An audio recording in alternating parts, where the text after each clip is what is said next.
പന്തക്കുസ്ത ദിനത്തിന് ഒരുങ്ങിക്കൊണ്ടിരിക്കുകയാണ് നാം എല്ലാവരും, അല്ലേ?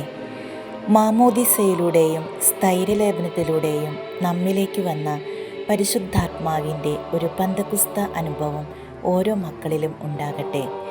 അതിനായി ചാരം മൂടിക്കിടക്കുന്ന കനലിനെ ചാരത്തിൻ്റെ അവസ്ഥയെല്ലാം മാറ്റി വിശുദ്ധിയോടുകൂടി ഈശോ നമുക്ക് തന്ന സഹായകനായ പരിശുദ്ധാത്മാവിൻ്റെ വലിയ നിറവ് ലഭിക്കാൻ പരിശുദ്ധ അമ്മയോട് ചേർന്ന് ഒരുമിച്ച് പ്രാർത്ഥിക്കാട്ടോ.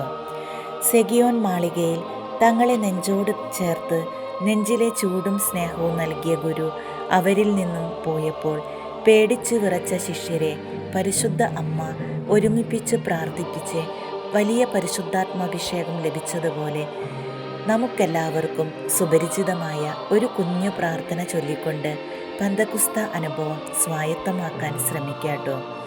പ്രാർത്ഥന ഇതാണ്: പരിശുദ്ധാത്മാവേ ഇറങ്ങി വരണമേ, പരിശുദ്ധാത്മാവേ ഇറങ്ങി വരണമേ.